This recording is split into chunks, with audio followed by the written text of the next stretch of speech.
नमस्ते। सर्वप्रथम त यहाँहरू सबलाई स्वागत छ र एनएस टेलिभिजन र महेन्द्रजीलाई पनि धेरै धेरै धन्यवाद छ यो व्यवस्था मिलाइदिनु भएको र अवसर दिनुभएकोमा। आजको यो बसाइमा म कविता सम्बन्धी आफ्ना केही धारणा, विश्व साहित्यमा मैले अध्ययन गरेका केही कुरा पनि म यहाँलाई बताउँछु। सुरुमै यो मूलतः यो कविताको कार्यक्रम हुनाले म कविताबाटै यो कार्यक्रम सुरु गर्न चाहन्छु। मेरो पहिलो कविता सत्यलाई साँची। सत्यलाई साँची। अब सत्यलाई पनि सत्य साबित हुन साक्षी चाहिएको छ। घामलाई घाम हुन, जुनलाई जुन हुन र आकाशलाई आकाश हुन साक्षी चाहिएको छ। दूर क्षितिजबाट ओर्लिएको घामको उज्यालोसँगै जिन्दगीको हरियालीको खोजीमा हिँडिरहे कति मानिसहरू, तर मेट्दै गए तिनले आफ्नै पाइतालाको छाप। अब कविताले मात्र कविलाई कवि साबित गर्न सक्दैन। अब कविलाई कवि हुन, गायकलाई गायक हुन र मान्छेलाई मान्छे हुन पनि साक्षी नै चाहिएको छ। थाहा छ साक्षीले धेरैपल्ट फेरिदिएको छ सत्यको परिभाषा। साक्षीले धेरैपल्ट फेरिदिएको छ सत्यको रङ।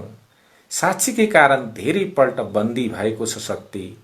अब सत्य नै साक्षीको खल्तीको रुमाल भएको छ। धन्यवाद।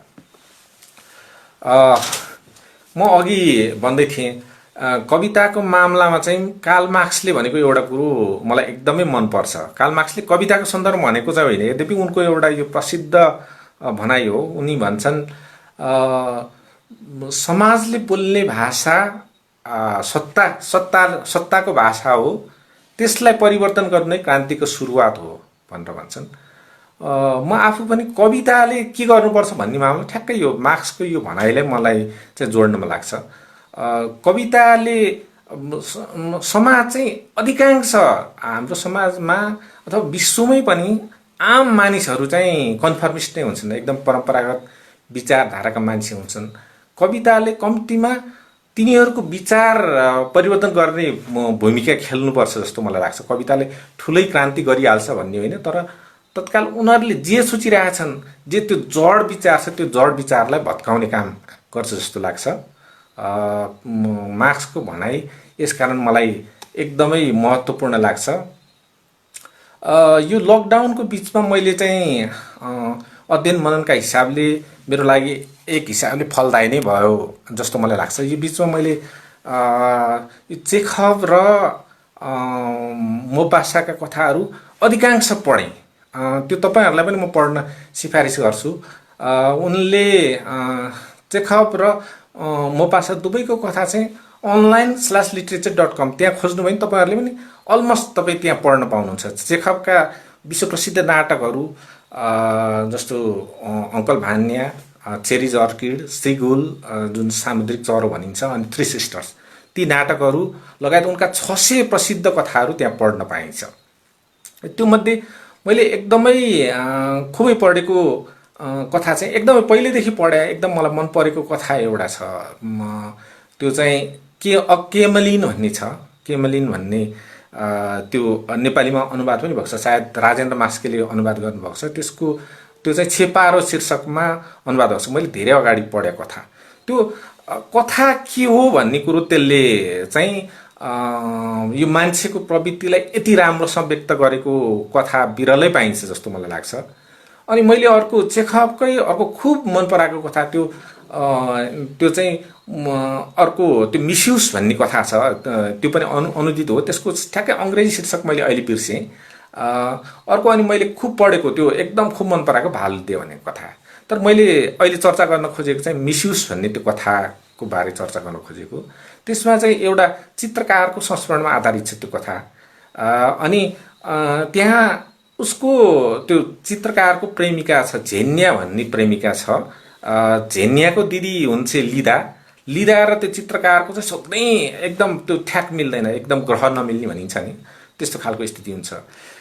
लिदा चाहिँ सधैँ त्यो उपकार गर्नुपर्छ, गरिबहरूप्रति माया प्रेम गर्ने भने चाहिँ उपकार गरेर उनीहरूको उद्धार गर्न सकिन्छ भन्ने खालको विचार राख्छिन्। त्यो चित्रकार चाहिँ ठ्याक्कै त्यसको उल्टो विचार।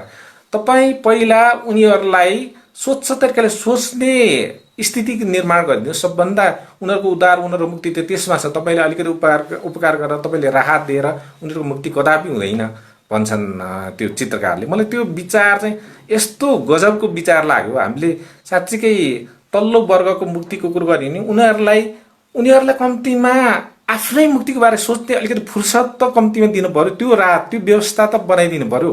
मलाई त्यस्तो लाग्छ। भने हामी साँच्चीकै एउटा व्यक्तिले आफ्नो मुक्तिको बारे सोच्नै पाउँदैन, कुन बेला काम सुरु गर्छ, उसले भरे के खाने, भोलि के गर्ने बाहेक अरू सोच्नै भ्याउँदैन भने उसको मुक्तिको कुरो करिब वाहियात कुरो हो जस्तो मलाई लाग्छ। त्यो कथाले भन्ने कुरो नि त्यही हो। अनि त्यही सन्दर्भको त्यस्तै मिल्ने खालको मेरो एउटा कविता छ। त्यो कविता म यहाँहरूलाई अहिले सुनाउँछु। अलिकति त्यो यो कतिले तपाईँहरूले भन्न सक्नुहुन्छ अलि जर्कट्टो कविता पनि भन्न सक्नुहुन्छ, केही छैन। मलाई चाहिँ समाजको जडता च्यात्ने खालको कुरो कति जर्कट्टो नै हुन्छ, कति त्यो तितो लाग्न सक्छ, तर तपाईँलाई रियलाइज गराउन सक्यो भने कविताको सफलता त्यही हो जस्तो लाग्छ।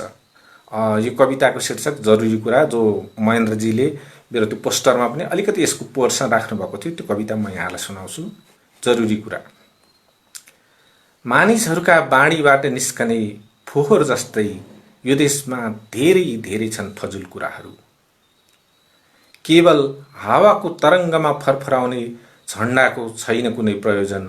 शालिगमा चढाइने फुलमाला, कृष्ण भिरलाई सुनाइने कविता र मृत्यु पछिको जयगान सबभन्दा व्यर्थ कुरा हुन्। हिलारी क्लिन्टनमाथि कविहरूको विरुद्धावली भन्दा मननीय बाणी हो पोर्न स्टारको कन्फेसन। आँसु कविको रोदन भन्दा श्रुति मधुर ध्वनि हो बादलको गर्जन। भोकको महामारीमा राष्ट्रवादी चिन्तन, आँसुको व्यापार र धर्मको कारोबार सबभन्दा खतरनाक कुरा हुन्। भलाद्मीको मौन भन्दा श्लील सूत्र हो पागलको गीत। भाडदारको राष्ट्रचिन्ता, बुद्धिजीवीको सत्यनिष्ठा र ढोगी बाबाको ब्रह्मचारी सबभन्दा सन्देहास्पद कुरा हुन्।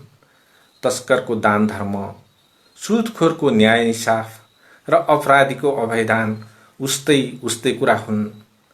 कुर्सीमा भृत्यतन्त्रको नाग भन्दा विदूषकको नाच दर्शनीय कुरा हो। कुर्सीमा भृत्यतन्त्रको नाग भन्दा विदूषकको नाच दर्शनीय कुरा हो। एक मुठी निर्मल हावामा मानिसलाई सोच्न दिनु सबभन्दा जरुरी कुरा हो। मैले अघि चेखवको कथाको प्रसङ्ग जोडेका कारण नि हो। चेखवको त्यो चित्रकार पात्रले चाहिँ भन्ने नि कम्तीमा तपाईँ जसको मुक्ति चाहनुहुन्छ त्यसलाई आफ्नो मुक्तिको बारे सोच्ने अवसर चाहिँ कम्तीमा दिनुहोस्। नेवार युवती कहिल्यै विधवा हुँदैनन् भन्ने प्रसङ्ग म जोडिरहेको थिएँ हो। त्यसकारण नेवार युवतीहरूको फेरि बिहे हुन्छ। सिद्धान्त त नेवार युवती विधवा हुँदैनन्। अरू जनजातिको मामला नि त्यही हो। जस्तो थारूको मामलामा त श्रीमान मर्यो भने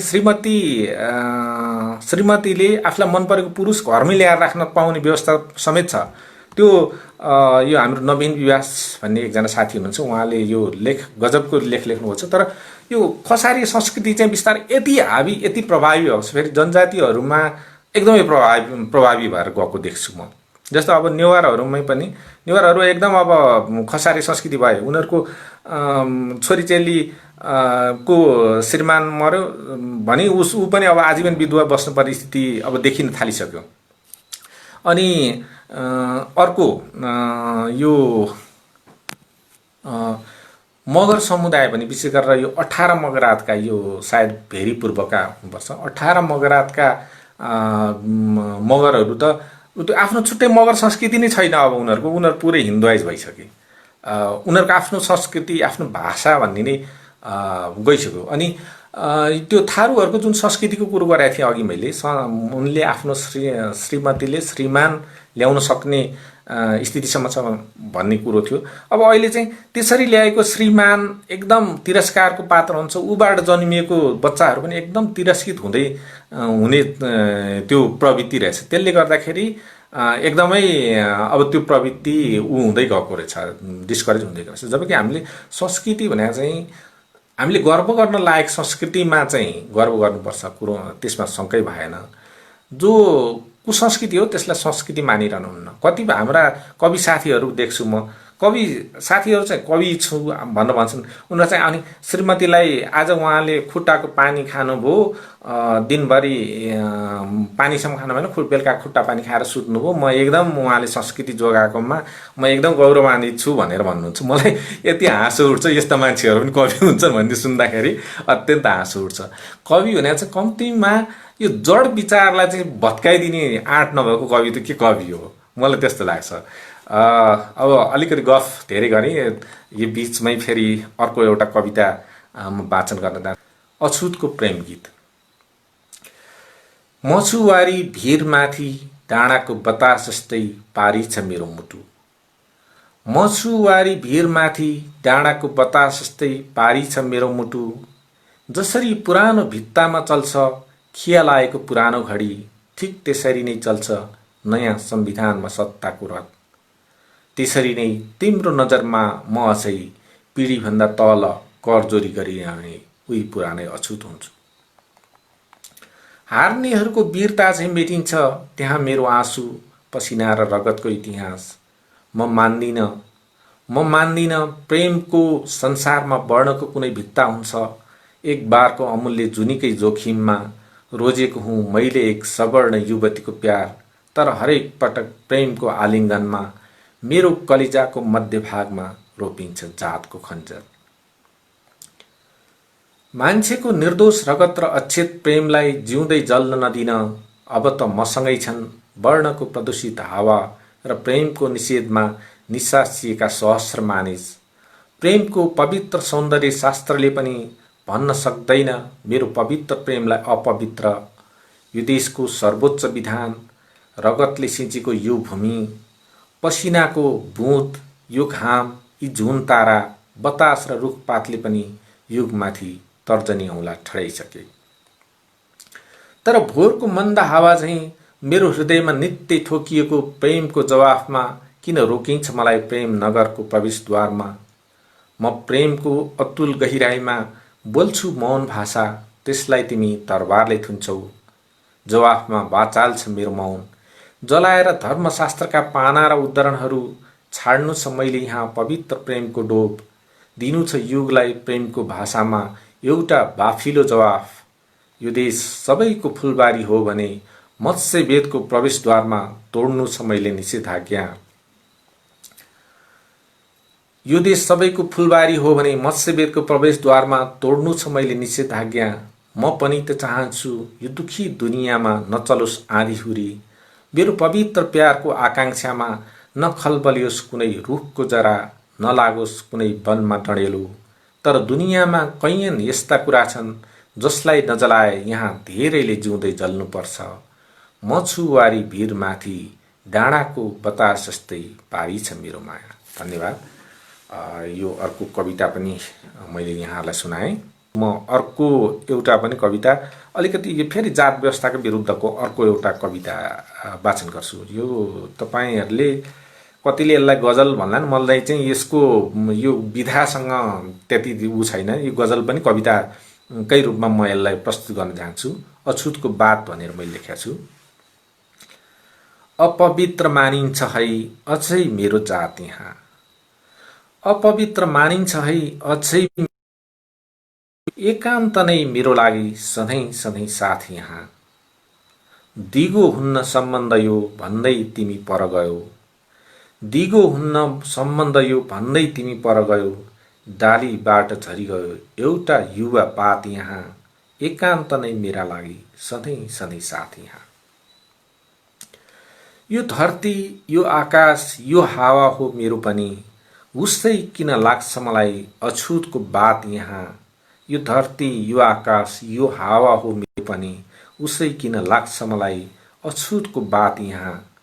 मान्छे नै हुँ सानो ठुलो हुन्छ भने, मान्छे नै हुँ चिनारी यो सानो ठुलो हुन्छ भने, मेरो एउटै हुन्छ किन यो प्रभात यहाँ। अपवित्र मानिन्छ है अझै मेरो जात यहाँ, एकान्त नै मेरा लागि सधैँ सधैँ साथ यहाँ। धन्यवाद। यो गजल तपाईहरुले अरूले गजल भन्न सक्छन्। ठिक छ, यसलाई गजल अथवा कविता, म चाहिँ कविताकै रूपमा यसलाई कविता नै भन्न चाहन्छु। गजल भन्दा छुट्टै मलाई त्यसरी भन्न मन लाग्दैन। अर्को एउटा कविता पनि मैले यहाँहरूलाई यो कविता सुनाउँछु भने सायद अगाडि सुनाइन जस्तो लाग्छ मलाई। त्यो अघि अलि प्रेम कविताको कुरो गर्दै थिएँ, त्यहाँ अनेक भएर प्राविधिक रूपले डिस्टर्ब भएर म पछाडि परेँ। म त्यो कविता धागो शीर्षकको कविता मैले पक्कै वाचन गरेको छैन, म त्यो चाहिँ तपाईँहरूलाई सुनाउँछु। यो एकदमै नयाँ कविता हो। अघि मैले वाचन गर्न खोज्दै वाचन गर्न छुटेको कविता यहाँ वाचन गर्छु। धागो। संसारलाई करुणा बाँड्न मैले छाती खुला गर्दा, संसारलाई करुणा बाँड्न मैले छाती खुला गर्दा बैरीले देख्यो मेरो हृदयको वासस्थल। संसारलाई करुणा बाँड्न मैले छाती खुला गर्दा बैरीले देख्यो मेरो वासस्थल। र निखर प्रेम जस्तो निखर कोमल मेरो मुटु रेटियो, त्यसलाई मैले नहारेको मेरो मायाको आत्माले सिएँ। संसारलाई मायाको सुवासिलो हावा बाँड्न, संसारलाई मायाको सुवासिलो हावा बाँड्न मैले आफ्ना फराकिला हातहरू फैलाउँदा एक्कासी म चट्टानमा पछारिएँ। तै मौजदात मायाको झिनो आशले बौरिएँ। मैले निलम्बित मायाको उद्रेको घाउ सिउन खोज्दा स्वप्नदर्शी मेरो दिमाग रेटियो।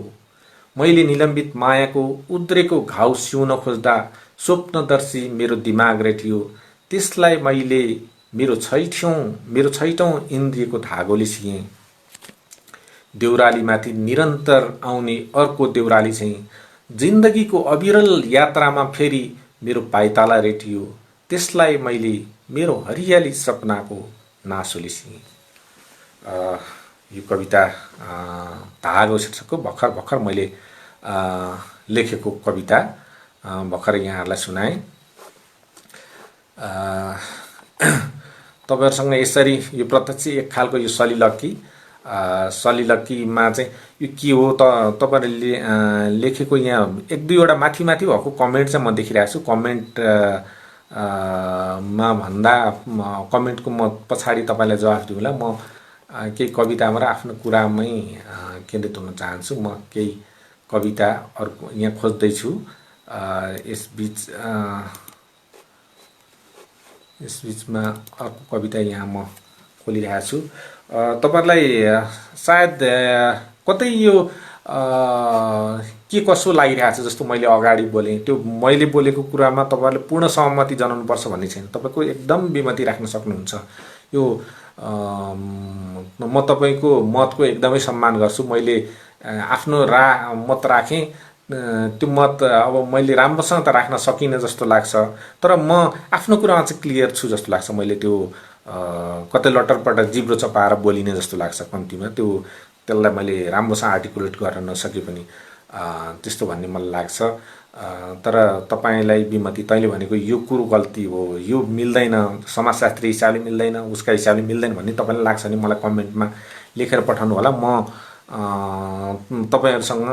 तपाईँहरूलाई सकिएँ भने म कन्भिन्स गर्ने प्रयास गरौँला। सकिएन भने तपाईँले मलाई कन्भिन्स गर्नुहोला। म पनि कन्भिन्स हुन तयार छु। मेरो गल्ती छ भने म आफ्नो गल्ती सुधार्न पनि तयार छु। हामीले त्यो अभ्यास गर्नुपर्छ। अर्को एउटा कविता सुनाउँछु। गोली दागिएको बालकको सम्झना। यो कविता तपाईँलाई सुनाउँछु। गोली दागिएको बालकको सम्झना। मैले फेरि इतिहासको जग पात चाहिँ हल्लिरहेको देखेँ, जब फुलको पत्र दल चाहिँ सुकसुकाउँदो बालक अचानक मारियो लोकतन्त्रको रङ्गभूमिमा। माथि हिँड्ने आधी जस्तै गोली त अन्धो थियो, र त लोकतन्त्रको काखमै बालकको देब्रे छातीको मध्य भागबाट सोझै पार भइदियो गोली। भर्खरै खलिहानबाट फर्किरहेको बाबुको काँधमा मच्चिँदै लाडे पल्टदा उसका गालामा धसिएको माटो र हँसिला आँखामा छचल्किएको खुसी अझै उस्तै थियो। केही क्षण अघि मात्र छिमेकी किशोरीका आँखाको इसारा सम्झेर हावामा हावामा हल्लिरहने पात जस्तो उसको चञ्चल चेहरामा अझै फुलिरहेको थियो लालुपाते लाज। हटियाबाट फर्केकी माईलाई भेट्न बाबुको हात छुटाएर दौडदाको चम्किलो खुसी मेटिएको थिएन अझै उसको अनुहारबाट। फिता जस्तै तनक्क तन्केर उसका हातहरू उठेका थिए सोझै आकाशतिर, मानव सत्ताको क्रूरता विरुद्ध सभ्यताको एउटा वास्तुकार मृत्युपछि पनि गरिरहेको थियो सङ्घर्ष, जसरी थाहै नपाई मानिसहरू गरिरहेका हुन्छन् जीवनको लडाईँ। बालकको शवमाथि शिर झुकाएर मृत्यु स्वयं लेखिरहेको थियो आँसुले शोक काव्य। बादलको पर्दाभित्र छिरेर घाम स्वयं गरिरहेको थियो ब्ल्याकआउट। सिमलका कापहरूमा उभिएर हावा स्वयं गरिरहेको थियो मौन धारण। मैले अन्तिमपल्ट हेरेँ बालकको शव, उस्तै हँसिलो थियो अनुहार, उसै गरी उठेका थिए हात। उसका आँखाहरूमा थियो हजार सूर्यको जस्तै एउटा वास्तुकारको तेज। त्यसपछि मैले देखिनँ अरू केही, सिवाय आँधीमा मकाएको बुढो सिमल चाहिँ सभ्यताका किल्लाहरू हल्लिरहेका थिए। सिवाय आँधीमा मकाएको बुढो सिमल चाहिँ सभ्यताका किल्लाहरू हल्लिएका थिए। यो मलाई यो पछिल्लो मधेस आन्दोलनमा क्रममा एकजना बालकको जब हत्या भयो, यो सिराहामा हो जस्तो मलाई लाग्छ त्यो घटना। अहिले ठ्याक्कै मैले बिर्सेँ। त्यो त्यही घटनामा केन्द्रित भएर अर्को कविता वाचन गर्छु। मेरो अन्तिममा चाहिँ म एउटा धेरैले अलि चर्चा गरेको मेरो कविता त्यो वाचन गर्छु। त्यस अगाडि चाहिँ अर्को एउटा कविता अलिकति समय छ जस्तो लाग्यो र त्यस अगाडि अर्को एउटा कविता वाचन गर्छु र अब दुईटा कविता वाचन गरेर म यहाँहरूसँग बिदा हुनेछु। अहिलेलाई मैले वाचन गर्ने कविता म यहाँ खोज्दैछु। तपाईहरुलाई के कस्तो लागिरहेछ, यो वाचन कता के मिलिरहेछ मिल्या छैन त्यो पनि मलाई भनिदिनु होला भन्ने मैले आशा गरेको छु। आफ्नो कमेन्टमा पक्कै लेख्नु होला तपाईहरुले। म अर्को कविता वाचन गर्छु। मुक्ति शीर्षकको कविता यहाँ वाचन गर्दैछु। एउटै कविताका पृष्ठ र अक्षर हामी दुई, एउटै कविताका पृष्ठ र अक्षर हामी दुई, तिम्रो हृदयको कारागार भित्र बन्दी रहुन्जेल, तिम्रो हृदयको कारागार भित्र बन्दी रहुन्जेल, मेरो आकांक्षाका चञ्चल चराहरू उडिरहन्थे बेफिक्री आकाशमा। म थिएँ आफ्नै मर्जीको शीतल शीतल बतास, मुक्त भएर डुलिहिँड्थेँ मनको शान्त तपोवनमा। यो जिन्दगी थियो एक सुवास। देवालीको मुस्वा र सुगन्ध हामी दुई, देवालीका मुस्वा र सुगन्ध हामी दुई, जब तिमी उभिन्थ्यौ मसामो हृदयको ढोका खोलेर, लहना स्वयं हुन्थ्यो लह लह र हावासरी फैलिन्थे म चारैतिर। एउटै आँखाका दुई परेला, दुई अक्षरका एकै शब्द हामी दुई, एक्कासी के भयो, एक्कासी के भयो यो खुला संसारमा छडियो वर्णको गजबार। जब अध्यक्ष प्रुफरिडरले शब्दका अक्षर छुट्याए चाहिँ मुक्त गर्यो, जब अध्यक्ष प्रुफरिडरले शब्दका अक्षर छुट्याए चाहिँ मुक्त गर्यो मलाई तिमीले आफ्नो हृदयको कारागारबाट। त्यसपछि नै बन्दी भएको हुँ म बिग्रेको धाराभित्र बन्द पानी जस्तै। त्यसपछि नै यो हावा चाहिँ अनिवार्य भएको छ मेरो गति र उदासीको कालो खिया लागेको तालचा फोडेर खोज्दै हिँडेको हुँ म मुक्तिको नयाँ आकाश। किनभने जीवनको वासना स्वयं दुर्गन्धित थियो यहाँ, गलत थिए नजिरहरू धर्मशास्त्र जस्तै गलत थियो इतिहास। धन्यवाद। यो म अब करिब यो कार्यक्रमको अन्तिममा आइपुगेँ भन्ने मलाई लाग्छ। अब अन्तिममा आइपुगेको छु। म अन्तिम कविता यहाँहरूलाई सुनाउँछु। त्यो कविताको अलिकति त्यसको प्रसङ्ग र पृष्ठभूमि पनि अलिकति म यहाँहरूलाई बताउन पनि चाहन्छु। यो कविता पक्नुहोस्। अब यो समय कति छ, 9:12, यो अन्तिम नै अब गर्दाखेरि राम्रो हुन्छ। मैले यो धेरै मेरा साथीहरूले चर्चा गरिदिनु भएको कविता हो मेरो सन्देह भन्ने कविता चाहिँ धेरै साथीहरूले चर्चा दिनुभयो। यो कहिलेकाहीँ चाहिँ साथीहरूले एकदमै प्रेमपूर्वक चर्चा गरिदिनु हुँदा नि कहिलेकाहीँ चाहिँ त्यो कविताको धेरै चर्चा हुँदाखेरि आफ्नो सबै कविता उजेल परे जस्तो लाग्छ। अलिकति त्यही मात्र कविता भएर मेरो जस्तो चाहिँ लाग्छ। तर साथीहरूले एकदम प्रेमपूर्वक यो सन्देह भन्ने कवितालाई चाहिँ सुरुमा चाहिँ हाम्रो स्तम्भकार राजेन्द्र महर्जनले फेसबुकमा उहाँले त्यो राखिदिनु भयो, धेरैलाई ट्याग गरिदिनु भयो। एकदम त्यो मान्छेले धेरैले पढ्नुभयो। त्यो पछाडि अलिकति चर्चा भयो। सुरेश ढकाल अर्का मानवशास्त्री, उहाँले यसको प्रचारमा चाहिँ उहाँले पनि धेरै ठुलो भूमिका खेल्नुभयो। हरेक ठाउँमा मलाई चाहिँ त्यही कविता वाचन गरेर लाउने उहाँले पनि। अनि चन्द्र गुरुङ भन्ने मित्रले पनि आफ्नो फेसबुकमा एकदम गजबसँग उहाँले सेयर गरिदिनु भयो। त्यसले पनि एकदम राम्रै भयो। बारम्बार कसले कसले यसको चर्चा गरे। सरिता तिवारीजीले पनि त्यतिकै चर्चा गर्नुभयो।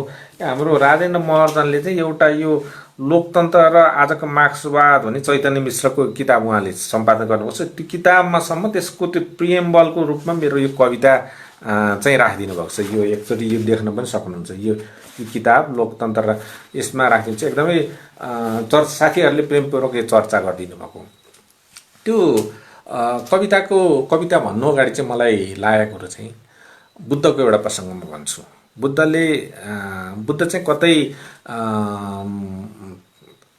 देशनाथ गर्न गएका थिए। देशनाथ चाहिँ उनको त्यो प्रवचन दिने भनौँ न अर्थ ठाउँमा कतै गइरहेका थिए। अनि एउटा कुनै ठाउँमा चाहिँ त्यहाँको एकजना स्थानीयले चाहिँ भन्यो, साधु तपाईँ यहाँ जो आउँछ सबैले मेरो दर्शन एकदम उत्कृष्ट हो, यो दर्शनलाई मान, बाँकी सब वाहियात हो भनेर भन्छन्।